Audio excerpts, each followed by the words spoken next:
morning po. Good morning po, Ted. Apo, good morning. Ma'am, nakapanayam namin taga-Butuan kaninang Toda and then ngayon po kami dinadagsa ng mga reports with pictures po ito ng ilang gas stations po, even the big three, na umaabot na po ng 100 Gs per liter ang diesel at higit 90 ang gasolina. Ano po ang inyong say doon, ma'am? Ngayon po yung increase, may mga ranges kasi yan, iba-iba. Pero kung i-submit lang nila sa e-gov para makita namin yung mga pictures at mapacheck namin sa police. Kasi depende kasi yan sa area kung ano yung presyo. So, kailangan lang ma-investiga muna bago natin kasuhan kung meron mang pagkakamali. Opo. Okay, so ma'am, nangangahulugan ho ba, ito pong inanunsyo nga na staggered na increase, no? Sa ngayon kasi sa Metro Manila, kayo ho mismo siguro nakikita ho ninyo, ang diesel, meron po nagno-90 na o may 87, depende, no? Pero dito ho ba sa inyong pakiusap na staggered, meron ho ba itong per region na komputasyon o hangganan yung mga oil companies? Paano po kaya? Hindi po. Wala pong ganyan eh. Actually, ang ano dyan is yung staggering. Parang ano yan tulong ng mga oil companies. So, kada oil company, merong sariling staggering plan. No? So, depende po sa brand. Hindi po depende sa area, depende sa brand na kinukuha nyo. Iba-iba po yung ano nila, yung plano. Okay. Ma'am, ito hong staggering na binabanggit nyo ay pakiusap lamang ng Estado sa mga oil companies pero hindi sila obligadong sumunod. Opo, yun po yun. Kasi yan yung nasa batas eh. Okay. So, ma'am, dito ho ngayon sa mga reports sa may mga umaabot na 100 Gs, hindi agad nangangahulugan na sila umaabuso na. Opo, kasi ang range kung naalala ko ng mga, di ba dati, ang pinakamataas na diesel last week, mga 91, di ba? So, ang maximum na range na nilagay namin, mga plus 24 eh. So, mga 115, pwede. Okay, so kung gayon po ma'am, sa mga pangyayaring ito, ano magiging papel ng pulis kung pulis ang tutulong ma'am? Paano po ang inyong ugnayan sa kanila? Opo, pag may report, humingi kami ng tulong sa police para puntahan nila, kunan ng pictures, or minsan kinakausap din ng may-ari. Marami din actually, marami pag pagsabihan, binabalik din yung presyo, So, nakakatulong talaga yung police kasi po, 14,000 ang gas stations natin, wala pang 1,000 yata yung employees ng DOE, kaya hindi talaga kaya logistically. So, talagang kailangan namin ng tulong po sa LGU at sa police po. Okay. Ma'am, yung po mga show cause order na inyong inilabas, sa balita po 55 ito, para po doon sa last week, na agad nag-umento, wala pa nga yung Martes ditong linggong ito. Yun ho ma'am, gaano katagal yon at kung sakali po ba, ano mga penalties po nung mga yon na agad nag-umento nang hindi pa nga po dapat mag-umento that weekend? Opo, meron po kasi mga iba talaga na sobra talaga yung pag-increase, Hindi na nga scheduled. Tapos, sobra. May iba, may nakita kami 50-40% above the recommended, So, ang sa DOE po, kung may prueba na may pagkakamali sila, ika-cancel namin yung lisensya nila na kinuha nila sa DOE. Tapos po, meron tayong mga batas po against profiteering. So, pwede silang kasuhan yan. So, iba-iba po, depende po sa sitwasyon. So, meron ding mga possible hoarding or manipulation ng presyo or profiteering nga. So, iba-iba po yan na batas ang mag-i-implement. Pero meron po possible na ikakasuhan po. Okay. Ma'am, yung pong provision ng Oil Deregulation Law sa poder ninyo at ng Estado to take over yung operasyon ng industriya, sa inyo hong palagay, ito ho ba ay pinag-aaralan na gamitin ng Estado? Hindi po na i-take over at gobyerno magpapatakbo ng mga negosyo.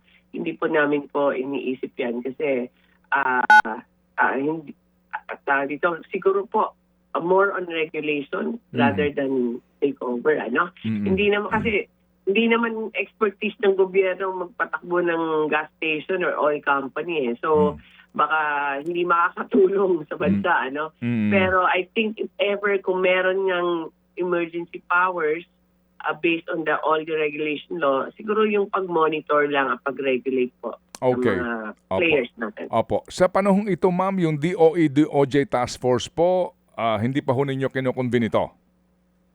Hindi pa po kasi iba po kasi nga implementation yan. Pero habang wala pa yan ang team na yan, meron naman kaming ginawang team with PNP, DILG, pati po DICT. So, multi-agency, hindi lang po kasi sa kaso lang. Ang kailangan talaga implementation at may bantay.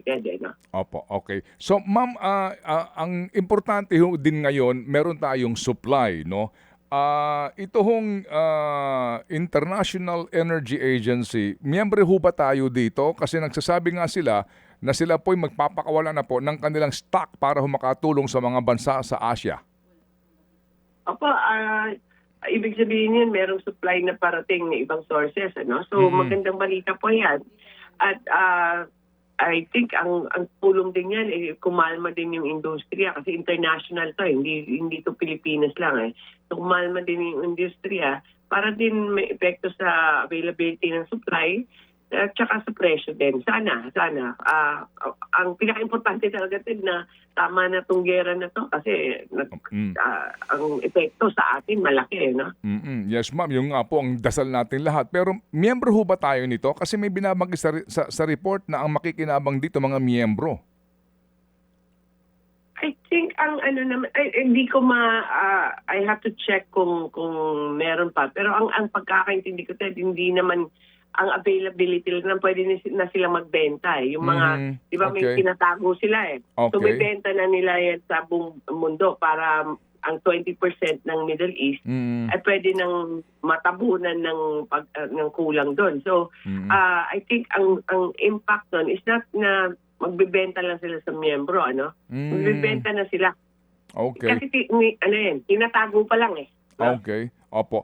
Sige. May mga kasi binabalance nila yung supply and demand. So itong mga malalaking companies or countries na meron pong reserba o meron silang source, nag-uusap-usap din yan para hindi rin affected yung market nila. So ito po, nagtitreten po ang ahensya na to na kung hindi niyo maayos yan, magpapakawala kami ng ilang galon or ilang barrels of oil po. So, opo. Sige. Ma'am, ito ho bang nangyari ngayon na pagpapa-full tank ng marami? Nagkaroon ho ba ng abnormality sa stockpile ng mga oil companies? Sa ngayon ho ba, ma'am, ano ho ang actual natin na reserve at yung pong paparating kung kailan man po yun, yung ba'y sigurado? Meron po mga parating na sigurado. At ang April po may cover naman siya, no? May supply tayo. Ang tanong mo kanina, Ted, anong epekto ng hoarding, no? Opo, yung pong kasi marami po talaga, 'di ba? Parang naging irregular. Marami po nagpakarga ng maramihan. So ito ho ba nagkaroon na ng effect sa ating stockpile ngayon, yung ating regular na reserve? Opo, ang laki ng epekto niyan kasi pag nag-hoarding lahat, maubusan yung gas station. Kailangan maghintay sila sa sunod na delivery, di ba? Nakalculate na nila yan nakaplano na yan So, ang perwisyo talaga dyan sa mga tricycle at jeepney drivers natin kasi sila kasi araw-araw sila nagpapagas kasi yun lang naman kaya nila everyday lang yun. Hindi sila nag-hoard, So, nasisira yung projections ng gas station, nasisira po yung projections ng mga oil companies kung kailan sila magde-deliver sa mga gas stations. At nasisira din yung calculations ng DOE. Kaya hoarding talaga hindi po maganda po yan hindi para sa bayan o para din sa kapwa Pilipino po. O nga po. So ma'am, sa ngayon po, kumusta ng ating actual stock? Hanggang kailan po ito lamang tatagal? Hanggang buwan po ng April, meron pa rin tayong stock. Kasi po, swerte lang natin at naka-order ng maaga yung mga oil companies natin at meron tayong available dito sa Pilipinas. So, na laking tulong po yun kasi ang maganda diyan meron tayong panahon para maghanap ng mga replenishment po. So ginagawa na po yan ngayon ng mga oil companies tsaka ng DOE din. Opo, so hindi po tayo nakakakita po ng sa panahon na pipila ang mga motorista para magpakarga o kaya po talagang magkakaroon ng rationing ng gasolina. Walang ganon na sitwasyon. Wala pa po sa visibility namin na ganun yung mangyayari. Okay. At tinatrabaho talaga ng DOE. Tsaka lahat po na ahensya tumutulong sa DOE para hindi po mangyari yan. Kasi ang talagang problema na nakikita namin ngayon, hindi po yung pagkukulang ng supply, kundi yung presyo talaga hindi na makontrol. Opo, yes ma'am. Ma'am, excise tax, mukha pong ito ngay lulusot na and magkakaroon po ito ng BICAM and eventually po publication, but this will take a little time. Paano po kaya, kailan kaya sa inyong kokomperensya, pagtatansya, mararamdaman yung bawas excise tax? Ang excise tax po, ang ng diesel, 6 pesos. No? So, ang increase natin halos 50 na, Ted, no? Hindi ganun kalaki ang impact, no? Or yung bawas niya. Pero, pakonti-konti na bawas, nakakatulong din. Ang impact, ang impact ng excise tax po, mararamdaman po sa mga bagong dating natin, yung parating na mga oil natin. Kasi kailan ka ba nag-charge ng excise? Pag nag-import ka, ano? So hindi kaagad-agad. Ibig sabihin, hindi kaagad-agad mafe-feel ng mga tao kasi yung mga ngayong kinukonsumo natin, nabayaran na yung excise tax yan. Opo. So we don't see this even in April. April pwede na po kasi may mga deliveries naman tayo sa April. Okay, sige. So ma'am, salamat sa inyo pong panahon at kami po'y muling tatawag ma'am dito po sa mga report ng ating kababayan kasi nga ang iba hindi naiintindihan yung sitwasyon. Kaya ang iba nga po nagreklamo kaagad na umaabot nga ng higit 100. May pahabol ng tanong si Chacha. Go, Yes, Cha. Sek, kanina natanong po ni Manong Ted yung tungkol po sa role ng kapulisan dito. So yung mga nagsusumbong po sa atin ngayon kasi napakadami po nila. Halimbawa, meron po dito sa Kidapawan, umaabot na ng 105 pesos po ang presyo ng per liter ng diesel. Even dito po sa Metro Manila, can they go straight sa PNP, sa mga pulis para isumbong po ito, para puntahan agad at mapagsabihan yun pong mga nagsasamantala na gasoline stations? Opo, pwede po. Pero kunan din nila ng pictures, no? Para may pruweba, no? Meron po sila mga litrato na ipinapadala. Actually, ngayon po, meron po sa Facebook post, inilagay ko po doon. Marami pong mga nagpapadala ng litrato doon. Tinag ko po ang Department of Energy. Kung mamarapatin nyo lang po, ma'am, baka pwedeng maipacheck po natin. Yung iba't ibang lugar, kakaunti na lang po ang less than 100 per liter ng diesel. Yung presyo po ngayon. Okay. Ganun talaga yung presyo Pero pag may nag-abuso, i-check po namin. Pero para makatulong po sa inyo, no? Papacheck ko po yan sa DOE. Pero yung isa po, maganda rin na i-report nila sa IGO para hindi rin mapuno yung Facebook ninyo ng mga pictures. Sa IGO po, meron din paraan po mag-reporting at pwede nyo i-upload yung mga pictures po. Okay, sige po. Ma'am, salamat sa panahon kahit na po kayo busy, kayo po tumugon sa aming tawag. Thank you po, ma'am. Thank you po. Good morning po. Salamat na marami. Secretary Sharon Garin ng DOE.